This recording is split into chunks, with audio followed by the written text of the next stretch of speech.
Bonjour à tous, bienvenue dans ce Si on parlait sport spécial à Rallye, l'émission à ne surtout pas manquer sur vos écrans également en podcast. Si vous êtes un passionné de ces courses si atypiques et si intéressantes, on va parler du Dakar 2025 également, du Rallye Aïcha des Gazelles au Maroc. Pour m'accompagner aujourd'hui, des super chroniqueurs, présentation en musique comme d'habitude. On commence à ma droite, musique, c'est le doyen du Dakar 2025 qui va participer à son 32e Dakar du 3 au 17 janvier. Sa première participation remonte à 1985. Il a gagné une étape en 1997. Vous pouvez vous retourner. Jean-Pierre Strugo, vous venez tout droit de Chatou. Alors comment allez-vous à quelques jours du départ ? Eh bien, je vais très bien. La pression commence à monter, c'est sûr, à 8-10 jours du départ. Et il y a pas mal de choses à régler avant de partir, mais pas seulement par rapport au rallye. Enfin, tout va bien. Vous êtes en forme ? Oui, en pleine forme. En pleine forme. On passe de l'autre côté à musique. Elle va participer à un rallye également. Elle va participer cette année au Rallye des Gazelles, un rallye 100% féminin entièrement hors piste créé en 1990. Elle partira avec sa coéquipière Emeline, équipage 162. Son nom, Gazelle de l'avenir. Elle est également yvelinoise. Elle nous vient tout droit de Viroflay. Marie Boyadjian nous fait le plaisir d'être sur ce plateau. Merci, très heureuse d'être là aussi. Comment allez-vous ? Parfaitement bien. Alors vous, c'est un peu plus tard, hein. C'est au mois d'avril. Oui. Ça va, pour l'instant, pas de pression. Un peu quand même. Un petit peu quand même, ouais. Ça monte petit à petit. Ça monte un peu, ouais. On repasse de l'autre côté, musique. À 43 ans, il va participer à son premier à Dakar en 2025 du 3 au 17 janvier. Il a beaucoup travaillé sur la navigation ces derniers mois avec son ami et copilote Benjamin. Il adore le sport automobile. Vous pouvez vous retourner, Olivier. Il a notamment participé au Trophée Andros. Son objectif est de finir le Dakar cette année. Il nous vient tout droit de Saint-Ouen-la-Bretèche. Olivier Pernaut est avec nous. Bonjour. Sur cette émission. Comment allez-vous ? Très bien, on a hâte de partir. Oui, avec Jean-Pierre. Alors lui, il est un peu plus habitué que vous. Ça sera une première édition. Comment vous sentez quand même ? Un peu de pression ou tout va bien ? Ouais, alors des fois j'ai tendance à dire qu'on est prêt, mais en fin de compte, il paraît que pour un Dakar, on n'est jamais prêt, donc on n'est pas prêt du tout. En fait. Bon, on va dire que vous l'êtes. Ouais.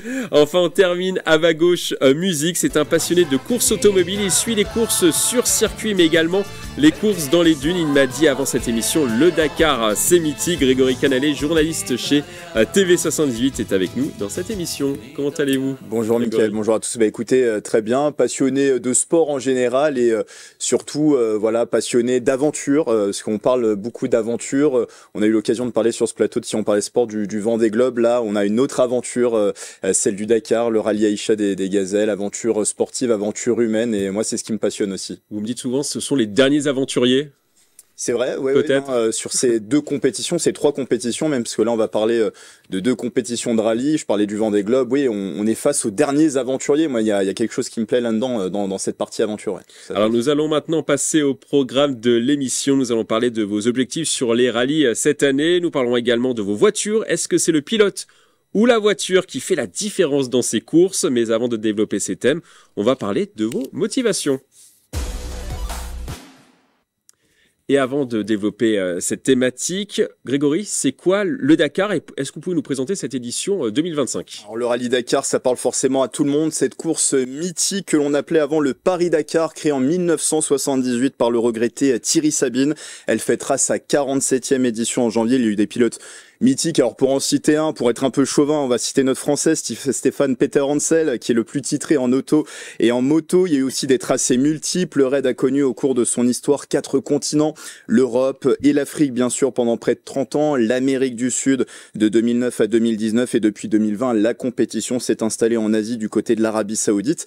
Alors pour cette 6e dans le désert saoudien, les équipages devront parcourir 8000 km dont 5000 de spécial. Ça démarre le 3 janvier avec un prologue de 79 km autour de Bicha. La 12e et dernière étape, ce sera le 17 janvier au départ et à l'arrivée de Choubaïta, 205 km dont 134 de spécial.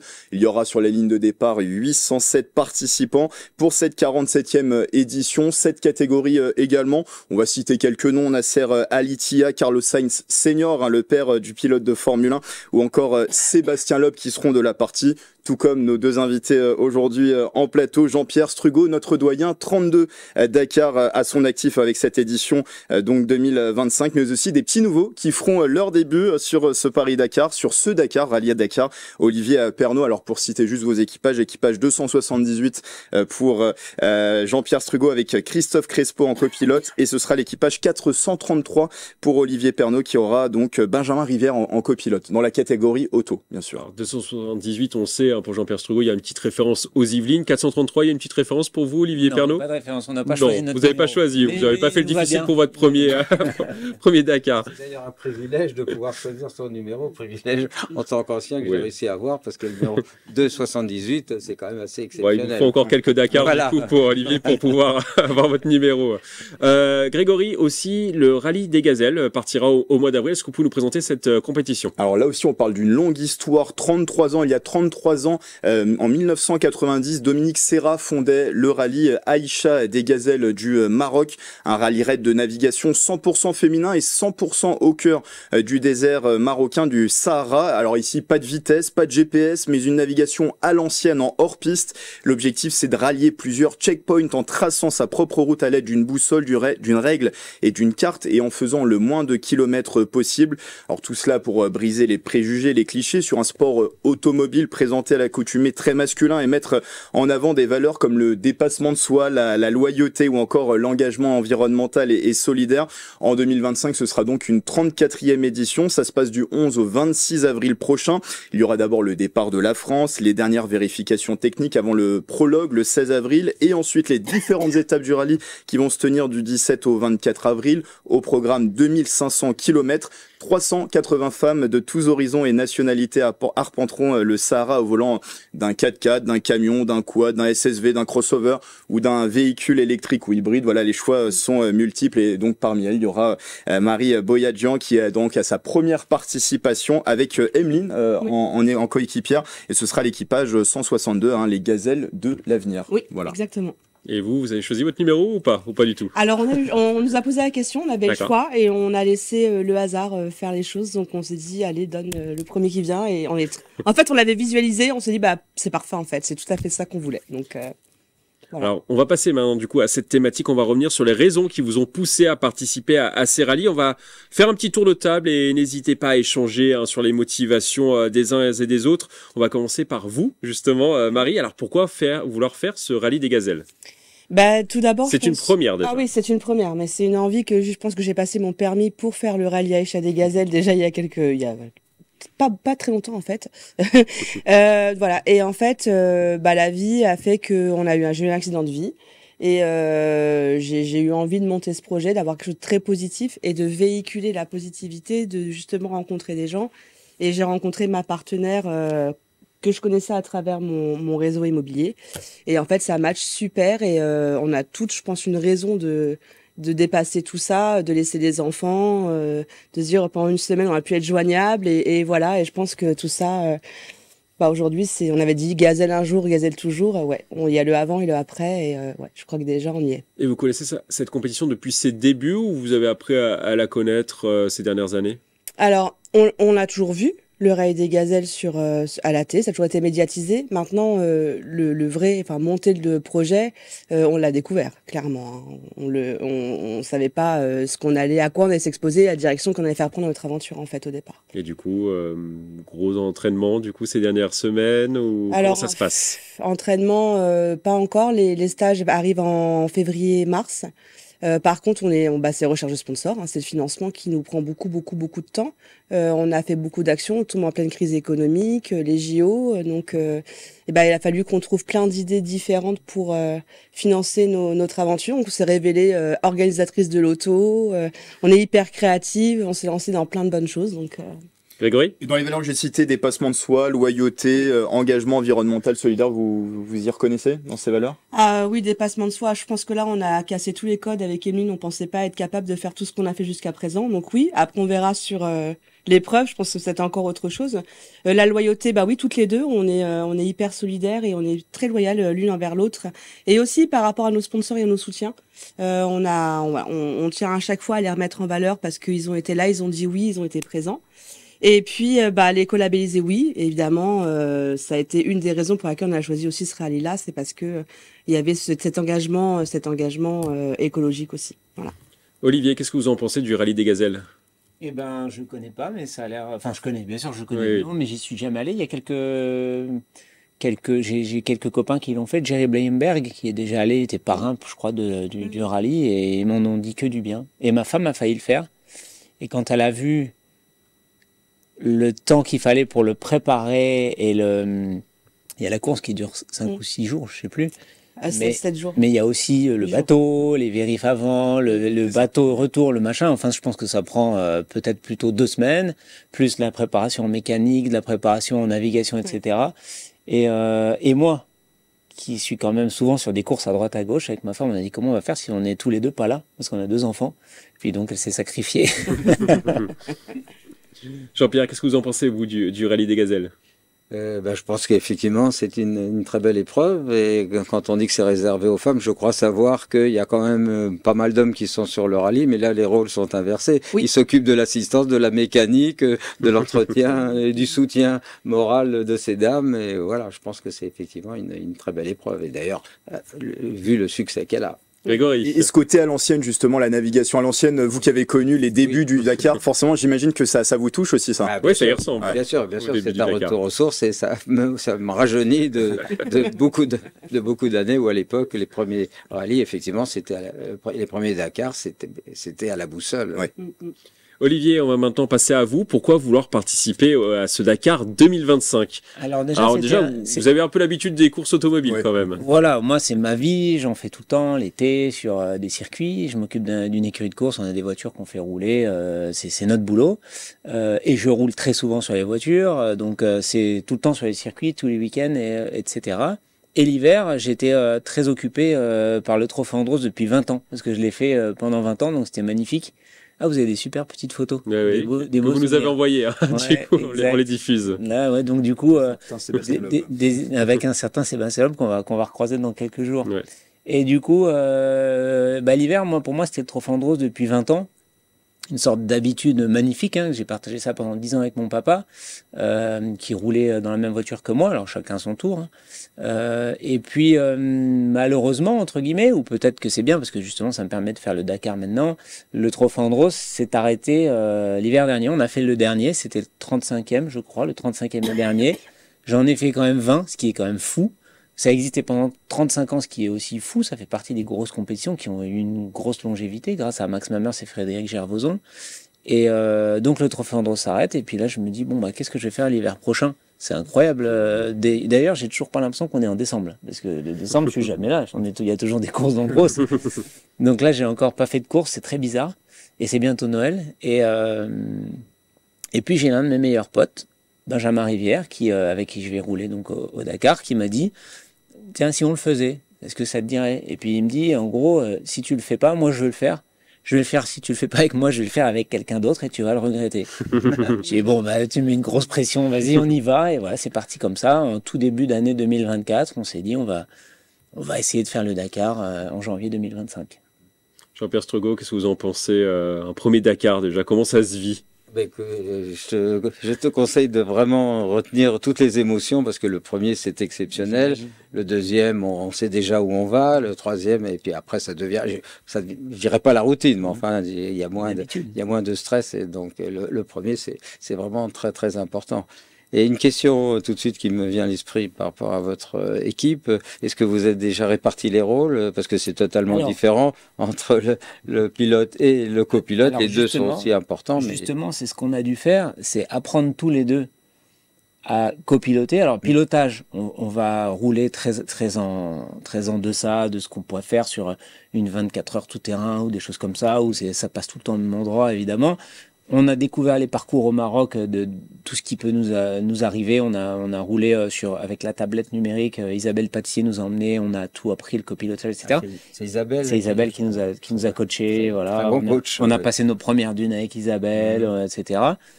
Et puis on avait donc le parcours des spéciales du rallye du Maroc, donc c'était super. Et ça nous a permis à Benjamin et à moi d'apprendre à copiloter, parce qu'en fait la particularité de notre binôme, c'est qu'on va le faire tous les deux. Voilà. On va changer tous les jours, tous les 2 jours, on sait pas trop encore. Et voilà, c'était plus facile pour réunir les budgets d'être deux à rouler en fait. Et vous êtes complémentaires du coup, vous êtes complémentaires tous les deux?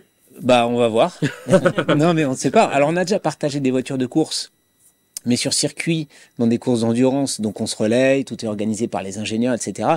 Et en fait, on est en solo quand on est dans la voiture en endurance. On y va, on roule sur circuit, on fait nos 2 heures de relais, et puis on rentre, on laisse la voiture à quelqu'un d'autre, et puis on va se reposer. Là, la différence, c'est qu'on est tous les deux en même temps dans la voiture pendant 15 jours. Grégory. Oui, j'ai une question pour Olivier. Quelle place avait le Dakar dans votre imaginaire de pilote? Vous qui connaissez la course automobile, savez quelle image? C'était une course mythique que je regardais quand j'étais tout petit à la télé. Alors, c'était probablement sur Antenne 2 à l'époque, il y a donc ah oui, il y a 35 ans peut-être. Ouais. Et je regardais ça, je me souviens, dans la chambre de mes parents, dans le lit, je regardais la télé et je disais à mon père, quand j'aurai 18 ans, quand j'aurai le permis, on le fera ensemble. Il me dit, non, je serai trop vieux, c'est pas possible. Et pour finir, on a fait bien d'autres choses. J'ai eu 18 ans et puis l'idée du Dakar, elle était plus dans ma tête à ce moment-là. Même pas la course auto. Je faisais des études et j'ai fait des écoles d'ingénieur. Et j'étais dans l'idée de faire un métier à peu près normal et de surtout bosser, de faire des études, etc. Et puis on est parti dans le Trofandros et papa a pris le volant au Trofandros, qui pensait pas qu'il pouvait le faire, mais il a réussi à le faire, etc. Il aurait peut-être pu très largement faire un Dakar parce que du coup ça nous remonte à 2004, nos débuts en sport auto à tous les deux. Donc on aurait pu faire un Dakar, mais en fait on est parti naturellement sur le Trofandros. Pourquoi? Parce que dans l'un de mes stages ingénieurs de fin d'études, j'ai bossé sur la voiture d'Alain Prost du Trofandros, qui était à l'époque chez Oreca dans le sud de la France. Donc j'ai fait des petites pièces pour cette voiture, donc je me suis intéressé plus particulièrement au Trofandros, et je me suis dit tiens, ça serait quand même génial d'aller y rouler. Et voilà un petit peu comme pourquoi on est parti sur la glace et pas dans le sable. Jean-Pierre Stregot, pourquoi vous repartez pour un 32e Dakar? Tiens, vous avez dit sur ce plateau que c'était sa dernière l'année dernière. C'est vrai, effectivement. Oui, mais ça fait 10 ans que c'est mon dernier. Je crois que c'est votre femme d'ailleurs qui vous dit peut-être d'arrêter à un moment ou à un autre, c'est ça? Bon, en fait, il y a beaucoup d'explications, mais je voudrais revenir sur ce que Marie disait tout à l'heure, la préparation, le recherche de sponsors et autres. Et moi, je considère que quand on est sur la ligne de départ, on a déjà fait la moitié du chemin. Du chemin, effectivement, parce qu'il y a la course elle-même, mais avant de partir, là, pour moi, il faut régler le problème familial. Tu parlais de Marie, qui m'a beaucoup suivi, beaucoup encouragé pendant 20 ou 30 ans, mais qui, depuis quelques années, commence plutôt à freiner. Il faut régler le problème professionnel, il faut avoir l'accord de son patron. Et c'est encore plus dur quand le patron, c'est soi-même, parce que il faut faire la part des choses. Il faut régler le problème de financement, et puis aussi arriver à un certain âge, problème physique. Parce que pour partir, il faut être en forme, mais arriver à un certain âge, il suffit d'avoir un problème à l'épaule important, ou un problème de forme générale. Et donc, pour pouvoir partir, il faut aussi régler le problème physique. Donc, quand on est sur la ligne de départ, ouf, ça y est. Bon, alors après, bien sûr, il y a toute la course. C'est pas une promenade, mais on a déjà fait une bonne partie du boulot. Alors maintenant, pour répondre, vous avez connu notamment aussi les départs aussi depuis le château de Versailles aussi dans le passé. Ça peut être à l'origine de ma passion pour ce Dakar, c'est que les premiers Dakar sont partis de la place de la Concorde. Et moi, j'avais même bureau juste au-dessus de la place. Donc, je voyais toutes les voitures, les préparatifs. J'avais fait quelques courses à la fin de mes études. Tu parlais des études d'ingénieur. Moi, j'ai fait des études de commerce. Et à la fin de mes études de commerce, j'ai fait quelques rallyes en R8 Gordini, qui était aussi une voiture mythique à l'époque. Après, j'ai commencé à bosser, donc il n'était plus question de faire ça. Et j'ai pu recommencer à 40, à peu près à ton âge. Et là, effectivement, j'ai commencé par le Dakar. Et là, la passion est très forte. Alors, on va maintenant parler technique ou plutôt mécanique. Vous allez tous partir avec des voitures bien préparées pour l'événement. Et il le faut, hein, c'est indispensable. Alors, pouvez-vous nous présenter vos voitures? On va commencer par vous, Marie. Oui. Ce sera comment votre voiture? Ce sera un 4x4 Toyota Land Cruiser avec lequel on va partir, qui est préparé par Global 4x4. Donc c'est Fred Leroyer qui nous prépare tout ça. Nous en fait on s'installe puisqu'il est prêt. On avait hésité entre l'achat et la location et certains coureurs du Dakar nous ont dit plutôt partez sur une location au moins pour la première et même pour les autres.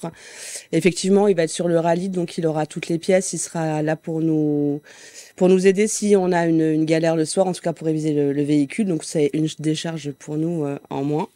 Et voilà, en fait je crois qu'on l'a vu en photo tout à l'heure, c'est Everest. Et en fait on s'est pas rendu compte que il était si haut. Et on est en train de se demander si on va pas mettre des petits tabourets pour redescendre, pour remonter.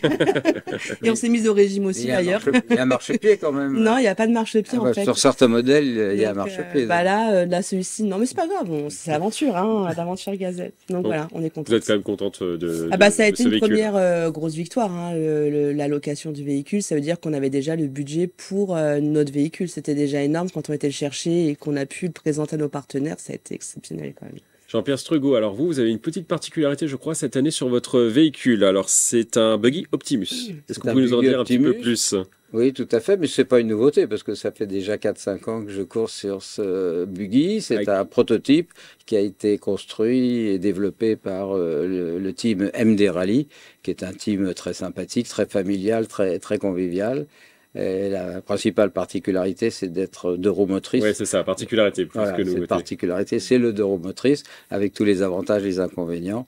Côté avantage, c'est une voiture très sympathique à conduire, très agile, deux roues motrices.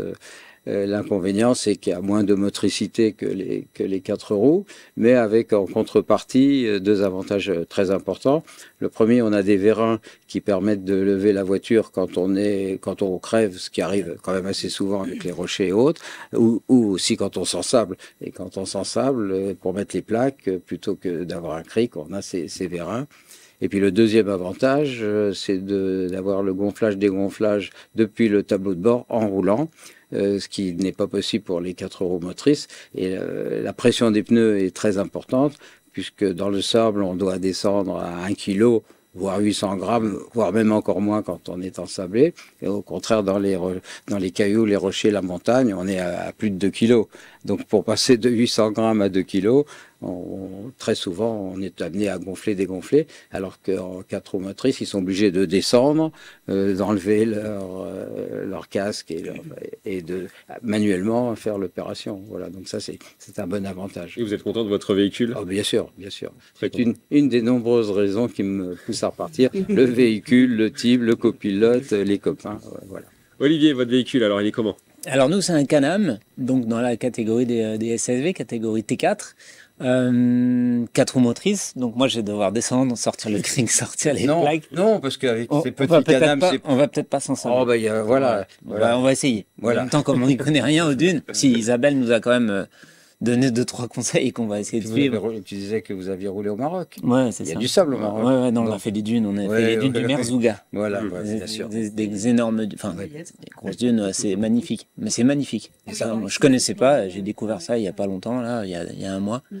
Vraiment des paysages incroyables. C'est ce qu'on va attaquer, nous. C'est chouette. Ouais.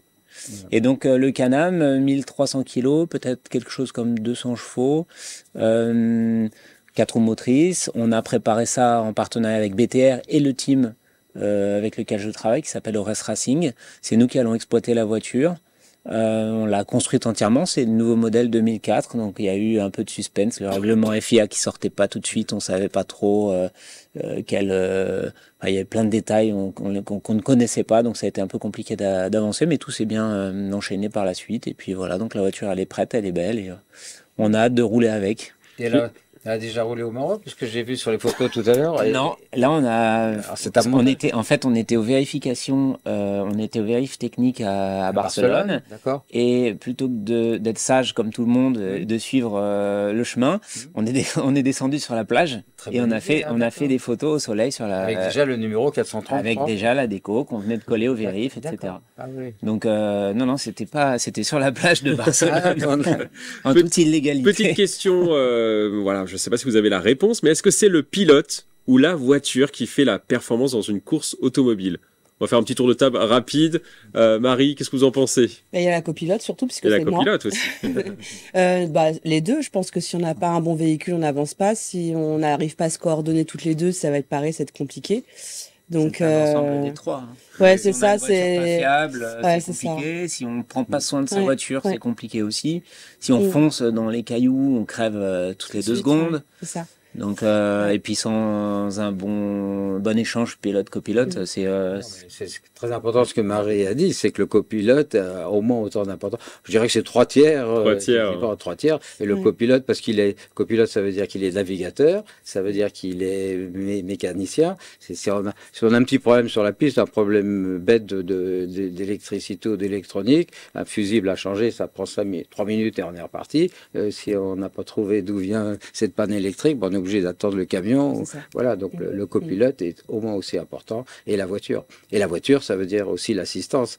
Parce que la voiture, le soir, il y a toute la révision, la mécanique à faire le soir. On l'a compris, du coup, les trois sont importants. Les trois sont importants. Un tiers.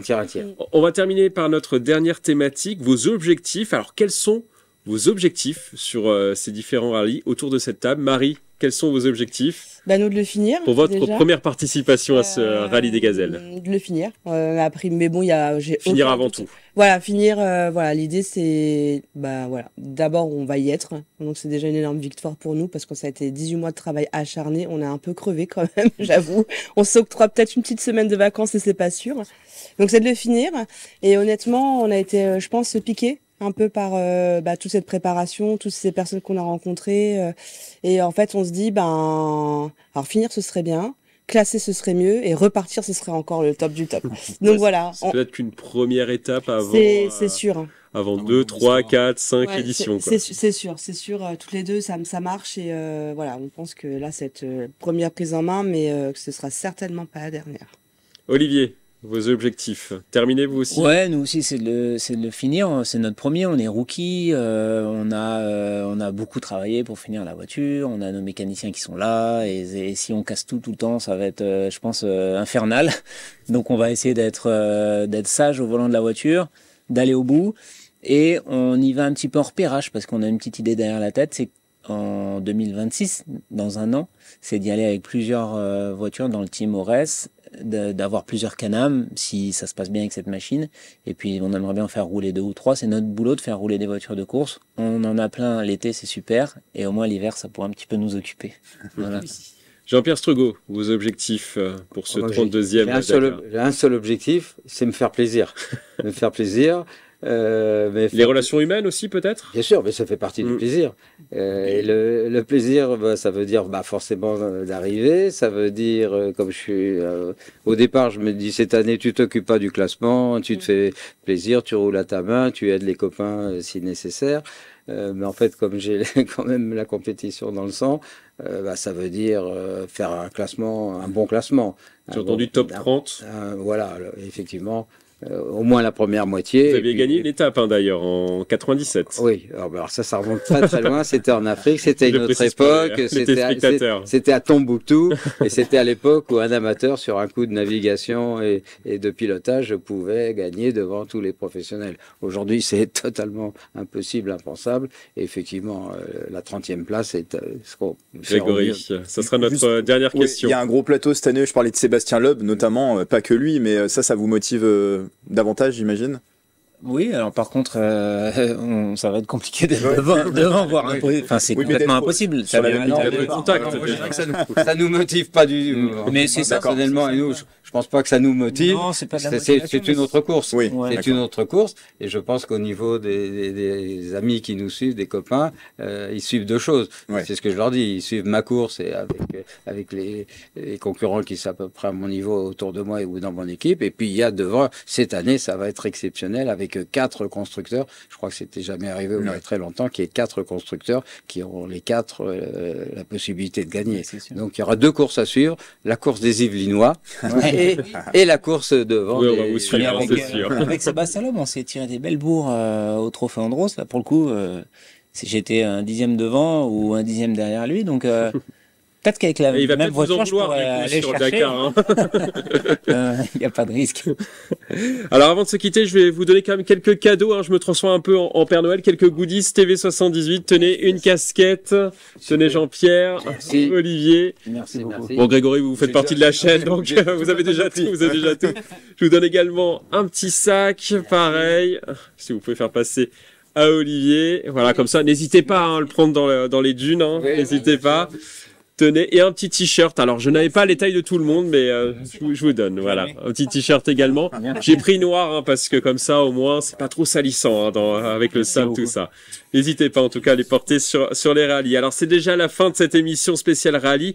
On va terminer comme d'habitude par une citation. Aujourd'hui, je vous propose une citation sur le Dakar, une citation de Christine Martin, vainqueur Coupe des Dames Moto. Le Paris-Dakar, c'est regarder devant. Dès que tu es dans le désert, tu n'es plus sur terre. Tout ce que tu as laissé derrière, les bons et les mauvais moments, tu les oublies. Je vous laisse méditer sur cette phrase. À bientôt sur TV78.